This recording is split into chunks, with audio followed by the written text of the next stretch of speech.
इस पृथ्वी पर दुर्लभ कामनाओं को भी प्राप्त कर लेता है। तब भगवान शंकर बोले, जो मनुष्य नर्मदा में स्थित शिवलिंग का पूजन करेंगे वे शिव स्वरूप हो जाएंगे, और विशेष चतुर्मास में शिवलिंग की पूजा महान फल देने वाली है।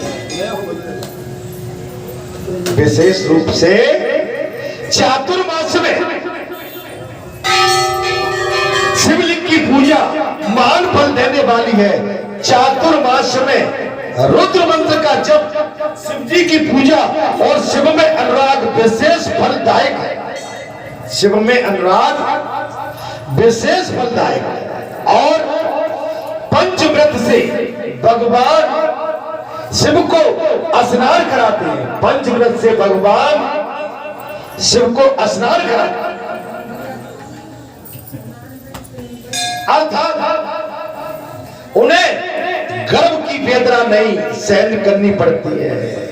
जो शिवलिंग के मस्तक पर मधु से अभिषेक करेंगे, जो चतुर्मास में शिव जी के आगे दीपदान करता है, वे शिवलोक के भागी हो जाते हैं। जो चतुर्मास में भगवान शंकर के सामने दीपदान करता है, वो शिवलोक के भागी हो जाते हैं। जो जल साधारण से युक्त नदवेश्वर और महालिंग का चतुर्मास में किसी विधि पूर्वक पूजन करता है, वो विश्वरूप हो जाता है। तब गालव ऋषि कहते हैं, आज गालव ऋषि की कथा चल रही है। गालव जी की तपोभूमि पर गालव जी कहते हैं, ये सब विष्णु के सालग्राम होने की और महेश्वर शिव के शिवलिंग होने की कथा सुनाई गई है। अतः जो लिंग रूपी पूजन करते हैं, उन्हें दुखमयी यात्रा नहीं भोगनी पड़ती है। चौमासे में शिव और विष्णु भक्त विशेष रूप से पूजन करना चाहिए। चौमासे में भगवान शंकर एवं भगवान विष्णु की विशेष तरह से पूजा करनी चाहिए। दोनों में भेदभाव न रखें। दोनों की पूजा में किसी तरह का भेदभाव नहीं रखना चाहिए। यदि उनकी पूजा की जाए तो वे स्वर्ग और मोक्ष प्रदान करने वाले होते हैं। जो भक्ति पूर्वक श्री हरि और हरि की पूजा करते हैं, उन्हें भगवान श्री हरि मोक्ष प्रदान करते हैं। गालव ऋषि कहते हैं, विवेक आदि गुणों से युक्त शूद्र उत्तम गति को प्राप्त होता है। विशेष गति से पूजा, विशेष प्रावधान से पूजा यदि शूद्र करता है तो विशेष गति को प्राप्त होता है। हे महाशूद्र, तुम्हें बिना मंत्र के भगवान विष्णु और गिरिराजपति महादेव की 16 से पूजन किया करना चाहिए, और उनकी पूजा बड़े बड़े पापों का नाश करने वाली। भगवान शिव की पूजा बड़े बड़े पापों का नाश करने वाली होती है। ऐसा कहकर वेद वंश से पूजित होकर महर्षि गालव शीघ्र ही, महर्षि गालव की कथा आज ग्वालियर के प्रांगण, आज ग्वालियर की उस तपोभूमि पर आज सुनाई जा रही है। ऐसा कहकर वेद वंश से पूजित होकर महर्षि गालव शीघ्र ही अपने आश्रम को चले गए। जो मनुष्य इस प्रसंग को सुनता और पढ़कर दूसरों को भी सुनाता है, उसका पुण्य कभी अंत नहीं होता है, उसके पुण्य कभी विलोप नहीं। कि श्रीमन नारायण नारायण नारायण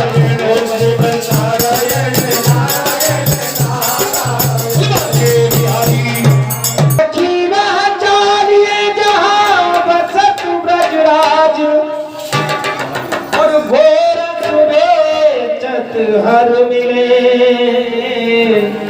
एक पंत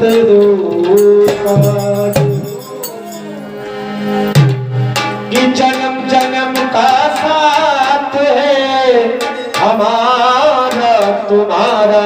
जय श्री राधे। हमारा उर्मा के हरिलाल की, और जन्म जन्म का साथ है हमारा।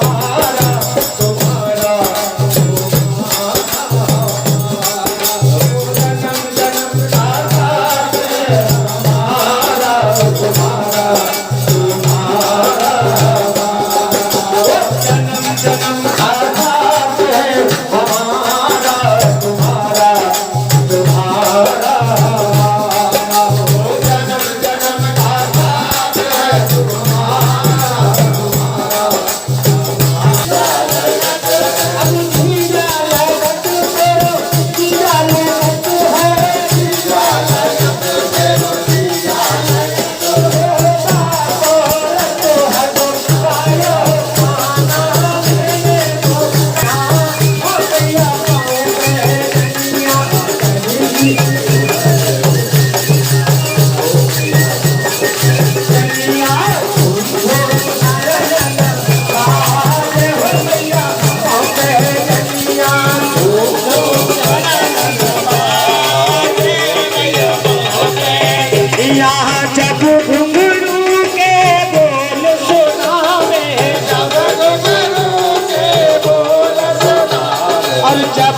सच्चिदानंद भगवान।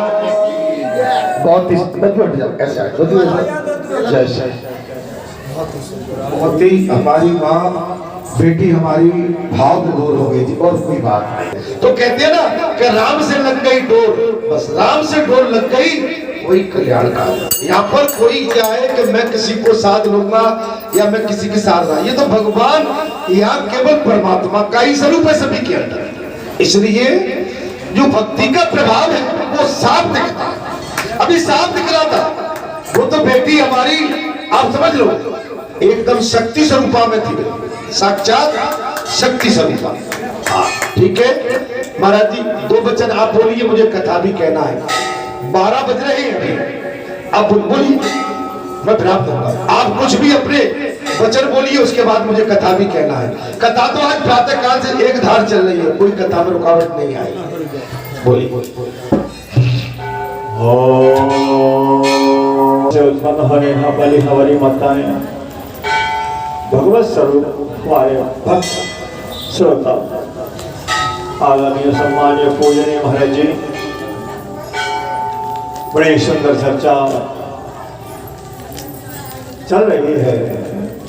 बिन सत्संगन हरि कथा तय बिन मोहन भाई, मोह गए बिन राम पद होय न जड़ अनुराग। जब तक सत्संग नहीं होगा, जब तक घर में विश्वास नहीं होगा। देखिए आप भागवत की कथा तो श्रवण करते ही रहते हैं। ध्रुव जी महाराज ने भगवत प्राप्ति की, भगवत दर्शन किए, अगर के सत्संग चलता ही रहता है और सत्संग प्राप्त करके मेरे भाइयों एक शब्द को साथ लेते जाना रे हरि का नाम लेते जाना। क्या बात। इसलिए आप सभी सत्संग में आप आया करें, सत्संग को सुना करें, लेकिन पल्ला झाड़ नहीं मेरे भाई बहन है, इसको गवाठ बांध करके ले जाओ तो सत्संग करने का कुछ लाभ प्राप्त होगा। दवा को ला करके कहीं तकिया के नीचे रख दोगे, खाओगे नहीं, लाभ नहीं मिले, इलाज नहीं होगा। क्या बात। इसलिए इन शब्दों के साथ में अपनी बाड़ी विश्राम, पूरा विश्राम चाहिए हमारी बाड़ी तो मेरे भाई बहन बहुत ही सुंदर। बोलो पूजनीय महाराज जी की, बहुत ही सुंदर। अभी हमारे पूजनीय महाराज जी ने बहुत ही सुंदर शब्दों का माने संबोधन कर दिया, सुंदर शब्दों का, बहुत ही गूढ़ बात कह डाली। माने ध्रुव जी को भगवान का साक्षात्कार तो हुआ, लेकिन सत्संग की कमी होने के कारण यक्षों का वध कर डाला। यक्षों का वध नहीं होता अगर वो सत्संग में भी मिले होते तो नहीं वहां पहुंच पाते। बहुत सुंदर बात, बहुत ही अमूल्य बात कह रहा है। सत्संग ये माने हमारे पुराण वेद शास्त्र और साक्षात्कार से भी ऊपर, ये बहुत आगे। आप बड़े भाग्यशाली हो कि ऐसे विद्वान, ये वेदाचार्य भागवताचार्य और बालाजी हनुमान जी में एकदम सादगी से आते, कोई अभिमान नहीं है, कोई गुरूर नहीं है, शांत स्वभाव से और शांति का परिचय देते हैं। नहीं तो बड़े बड़े वेदाचार्य महाराज यहाँ नहीं बैठते हैं, किनारा काट के चले जाते हैं। ये है माने, ये सत्य बात है। बड़े होते हुए भी बड़े नहीं है, बड़े होते हुए भी छोटे बन के बात करते। ये सत्संग, ये सत्संग है, यही सत्संग। बड़े होकर छोटे रहो, बड़े होकर बड़े मत बनो, बड़े होकर छोटे रहो।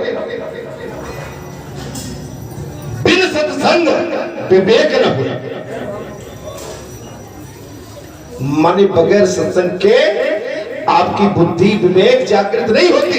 और आप सौभाग्यशाली हो कि आप समझ रहे हो कि आपको लगभग महाराज 22 साल हो गए, 22 वर्ष सत्संग चला लगातार।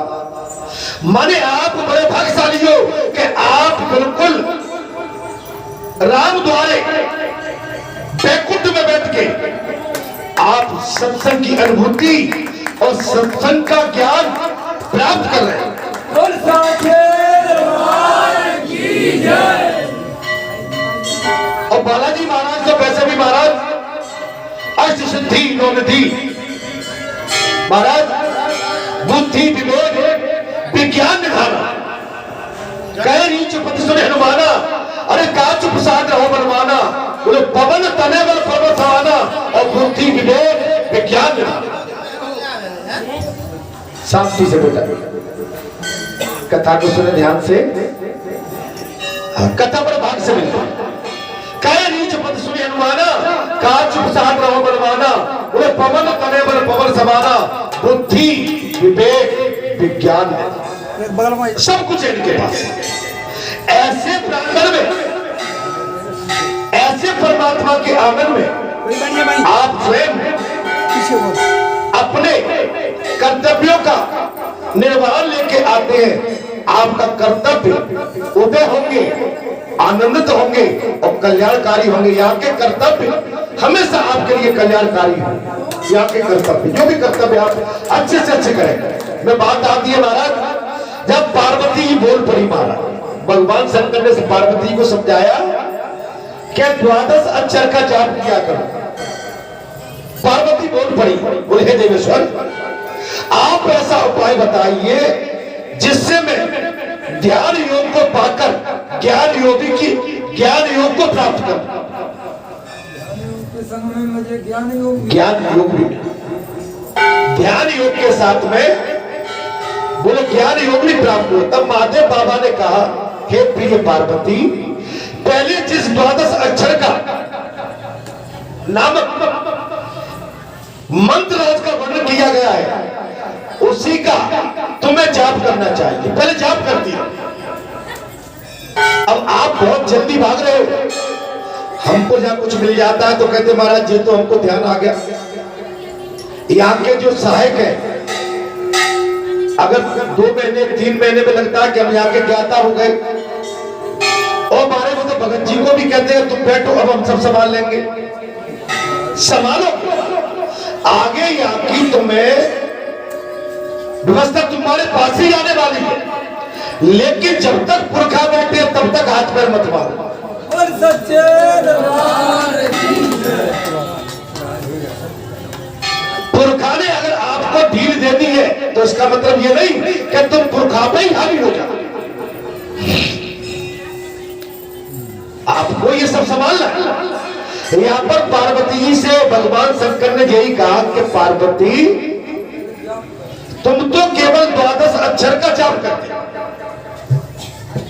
ये वेद का सनातन सार है। 12 अक्षर वेद का सनातन सार है। प्रणव है, ओंकार सब वेदों का आदि है। ओंकार सभी वेदों का आदि। आज भगवान शंकर ने साफ कह दिया। देवी पार्वती ने पूछी, भगवान शंकर तुम ये रुद्राक्ष की माला लेके किसका जाप करते हो, किसको भजते हो, तुमसे बड़ा कौन है? देवी पार्वती बोली कि मैं तो केवल तुमको ही बड़ा मानती हूँ, तुमसे बड़ा कौन है? देवी भगवान शंकर ने कहा कि मुझसे बड़ा है नित्य निरंतर तुम किसका जाप करते हो? बोले मैं भगवान राम का जाप करता हूं। बालाजी सरकार, मुझसे ऊपर राम नाम है, श्री राम नाम है, मैं उनका जाप करता हूं। वो सील लग गई। आप समझ लीजिए, कथा ये आई है लेकिन सील भी लग जाती है। तुम्हारे बाबा तुमको बता के जाते हैं कि मैं ओम और राम को ऊपर मान के मैं नीचे की श्रेणी का हूं। इनको केवल मैं अपना स्वरूप नहीं दे सकता हूं, इनसे स्वरूप दे सकता हूं। बोल बालाजी महाराज की जय। वो वेदों का, बोले ओंकार सब वेदों का सनातन, ओंकार सब वेदों का आदि, ये समस्त ब्रह्मांडों का याजक है। ओंकार सभी ब्रह्मांडों का याजक है तथा समस्त कार्यों में प्रथम उच्चारण करने योग्य तथा सब सिद्धियों का दाता है। ओंकार सभी सिद्धियों का दाता, सारी सिद्धियों से ऊपर। हे पार्वती, भगवान शंकर बोले उसका शुक्ल वर्ण है, उसका बोले शुक्ल वर्ण है, मच्छु छंदा ब्रह्म ऋषि है, परमात्मा देवता है, परमात्मा देवता है, गायत्री छंद है, परमात्मा देवता है, गायत्री छंद है, तथा समस्त, ये भगवान शंकर कह रहे देवी पार्वती, तथा समस्त कर्मों में उनका विनियोग किया गया। हे देवी, जो प्रतिदिन संपूर्ण बीजाक्षरस यम और 12 अक्षर का मंत्र का जाप करता है, वो पापों में लिप्त नहीं होता। वो पापों में, जो दिन रात भगवान का भजन 12 अक्षर का मंत्र का जाप करता है, वो पापों में लिप्त नहीं होता। जो अच्छी जगह बैठता है, संतों का साथ करता है, महापुरुषों की बात सुनता है और वेद शास्त्र का ज्ञान धारण करता है, वो पापों में लिप्त नहीं होता है, वो पापों में लिप्त नहीं। ये 12 लिंग में अक्षरों से युक्त 12 अक्षर मंत्र कर्म चक्र में स्थित है। और हे देवी पार्वती, विनियोग सहित प्रत्येक गण के ध्यान, ऋषि बीज छंद और देवता आदि के चिंतन पूर्वक ध्यान और जप एवं पूजन करने पर भक्तों का कर्म जीवन बंधनों से मोक्ष प्राप्त करता है। ध्यान योग से समस्त पापों का नाश होता है। देवी पार्वती, ध्यान योग से समस्त पापों का नाश होता है। जप और ध्यान ही योग का स्वरूप है, जप एवं ध्यान ही योग का स्वरूप है। हे देवी पार्वती, भगवान शंकर कहने लगे शब्द ब्रह्म ओंकार एवं वेद है। शब्द क्या है? ब्रह्म, ओंकार एवं वेद से प्रकट हुआ है और 12 अक्षर मंत्र वेद के समान है। 12 अक्षर मंत्र वेद के समान है। देवी पार्वती, ध्यान से मनुष्य सब कुछ पाता है, ध्यान से ही मनुष्य सब कुछ पाता है। अगर ध्यान करोगे तब पाओगे। कौन सी वस्तु कहां रखी है, किस जगह जाना है, क्या करना है, ध्यान नहीं रहेगा तो क्या कर पाओगे? ध्यान से ही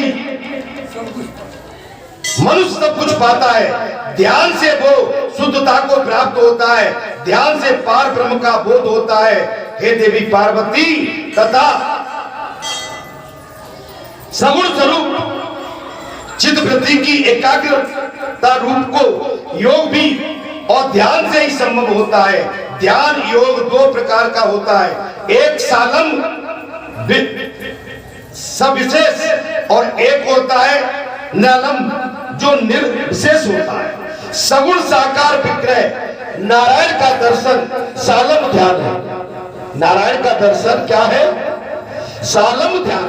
और दूसरा जो निरालम ध्यान, ये ज्ञान योग के द्वारा बताया गया हुआ है और ये सबका आलम है, रूप रहित अपने तथा सर्वस्वरूप जो सनातन तेज है, जिसका प्रकाश कोटि कोटि विद्युतों के समान है, जिसका प्रकाश कोटि कोटि बिजली के समान विद्युतों के समान है, जो सदा उदयशील एवं पूर्णतम है, जो निष्फल सकल एवं निरंजन नमय है, आकाश के समान सर्वव्यापक है।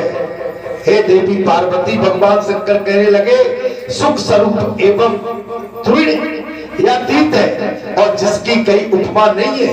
ये परमेश्वर का निराकार स्वरूप उपमा नहीं है, वो परमेश्वर का निराकार स्वरूप निरालंब और ध्यान योग के द्वारा चिंतन करने योग्य है। हे देवी पार्वती, वो द्वंद्वों से रहित एवं साक्षी मात्र है, अर्थात स्फटिक के समान निर्मल है, अपने तेज और उपमा सहित और अगाध है और उसी को तुम अंगीकार करो। भगवान नारायण सूर्य मस्तक है, भगवान नारायण इस ब्रह्मांड के सूर्य मस्तक है, पृथ्वी लोक हृदय है, तथा रसातल चरण है। भगवान शंकर पार्वती को समझा रहे हैं, देवी पार्वती भगवान नारायण सूर्य मस्तक है, पृथ्वी लोक हृदय है तथा रसातल चरण है।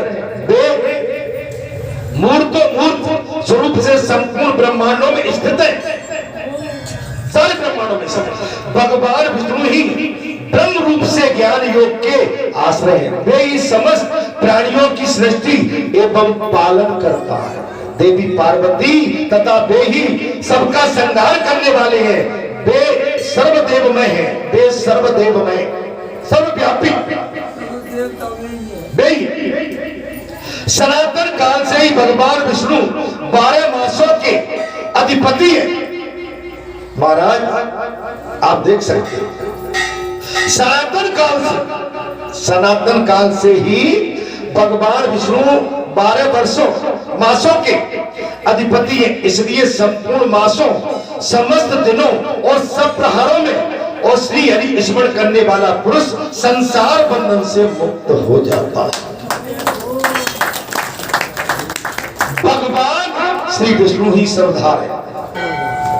अर्थात ये कथा जिस किसी अनधिकारी के सामने नहीं कहना चाहिए। इसमें बात आती है, बोले जो इस कथा का अधिकारी नहीं है, ये कथा उसे नहीं सुनाना चाहिए। भक्त जितेंद्र तथा सम भगवान शंकर बोले, देवी पार्वती भक्त जितेंद्र तथा सम मनोग्रह आदि गुणों से युक्त हो और उससे ये कथा कहनी चाहिए। भगवान विष्णु भक्त शूद्र हो या ब्राह्मण, उसे भी ये कथा सुनाने योग्य है। पार्वती मेरे भक्ति से तुम शीघ्र ही योग स्थिति को प्राप्त कर लोगी और ज्ञान से प्राप्त होने वाली योग सर्वोत्कृष्ट भगवान नारायण के स्वरूप को समझो। भगवान नारायण के स्वरूप भगवान शंकर देवी पार्वती को समझा रहे हैं कि ईश्वर को समझना पड़ेगा। जैसे महाराज जी ने कहा ना कि आए सुना उड़ाई, बात ऐसे नहीं चलेगी। सुनने के बाद उसे अपनी गांठ बांध लो, अपने जीवन की प्रेरणा और नित्य क्रियाक्रम में से जोड़ दो। नित्य क्रियाक्रम से जोड़। मैंने अभी प्रातः काल में अपने विषय में कहा कि अभी से नहीं, हर दिन, हर समय, हर घड़ी सत्संग केवल इस व्यास गद्दी पर बैठ के नहीं किया जाता, इसके पश्चात भी 24 घंटे आपका सत्संग चलते रहना चाहिए।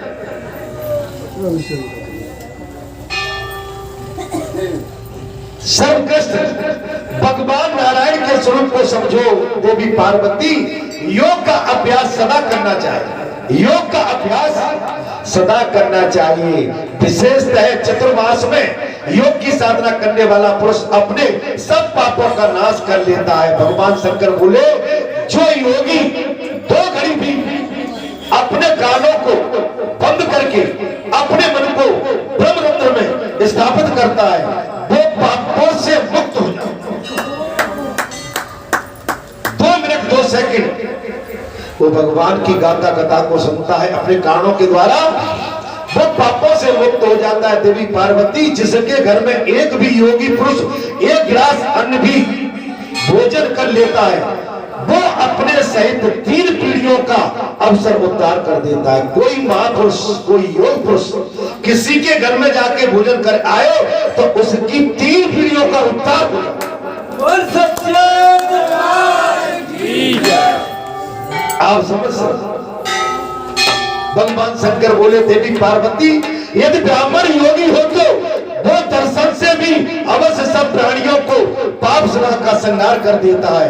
यदि ब्रह्मपरायण उत्तम कर्मों वाला श्रेष्ठ शूद्र योग का अभ्यास करता है तो सदगुरु में भक्ति रखता है, वो नियमित आहार करते हुए जो योगी पार ब्रह्म परमेश्वर की समाधि में स्थित होता है, वो भगवान विष्णु का साजुन्य प्राप्त करता है।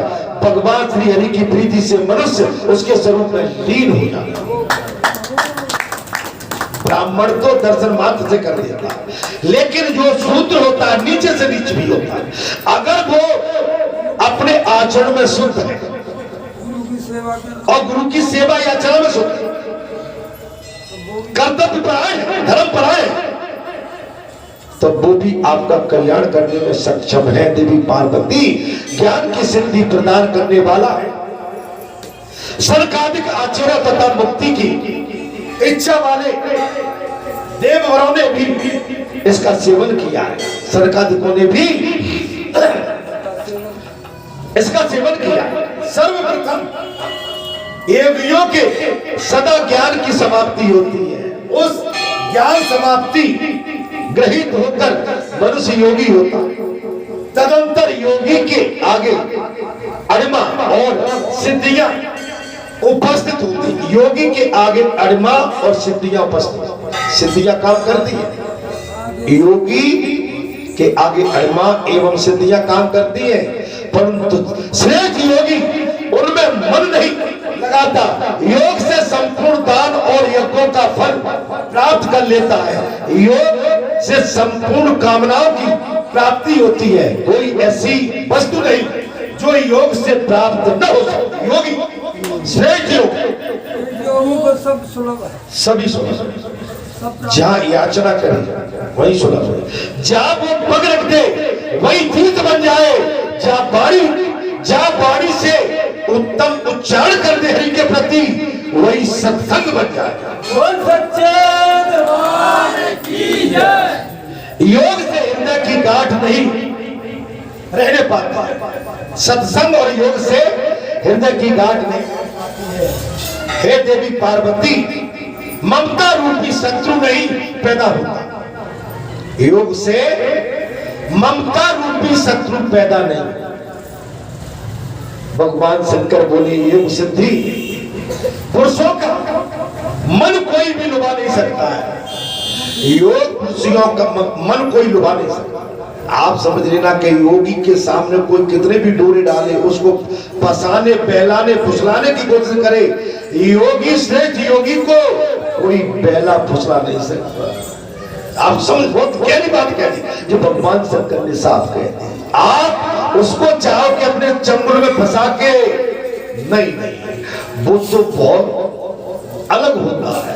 वो तुम्हारी चाल को, तुम्हारी चितवन को, तुम्हारी धड़कन को, तुम्हारी नब्ज को, तुम्हारी क्या चाहत है उसको पहले से पहचान लेता है और वो उससे सावधान होकर अपने को बचा लेता है। देवी पार्वती, भगवान विष्णु स्वयं ही इस चराचर जगत में व्याप्त है और योगेश्वर के परम उपास्य उन भगवान को अपने ब्रह्मरंध्र स्थित जानकर मनुष्य इस माया मैं जगत का मोक्ष उसी प्रकार छोड़ सकता है जैसे सर्प अपनी केचरी को त्याग देता है।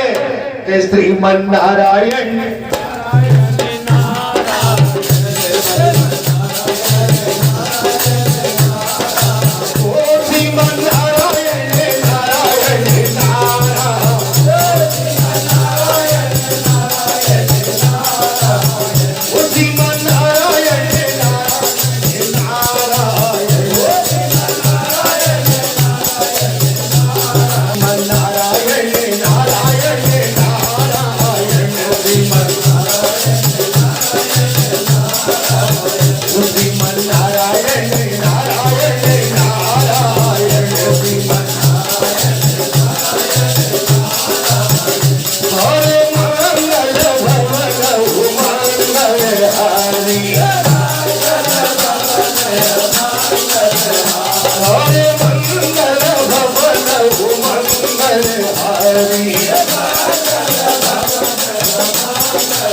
और जय गिरधारी जय बनवारी और जय गिरधारी जय बनवारी और लीला तेरी सबसे प्यारी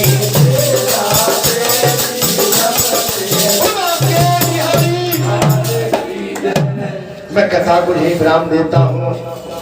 अगले मंगलवार को भी आपका दास, आपका सेवक पुनः आपकी सेवा में इस कथा को लेकर पुनः हाजिर होगा। ज्ञान योग और उसके साधन, स्कंद स्वामी का सेनापतित्व और कुमार व्रत, ये सत्संग रहेगा अगले मंगलवार को। ठीक है, मैं सभी को नमन करता हूँ, प्रणाम करता हूँ और पूजनी महाराज जी को नमन करते हुए, आप सभी को प्रणाम करते हुए, आप सभी के चरणों में मैं अपना मस्तक झुकाते हुए बारंबार नमन करता हूँ, साष्टांग दंडवत करता हूँ। आपके चरणों की रज को उठा के अपने माथे सर पर धारण करता हुआ प्रार्थना करता हूँ। अगले मंगलवार को जी आपका दास पुनः कथा लेके हो। कथा विसर्जन होती है, सुनो वीर हनुमान के नाम।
हर हर महादेव।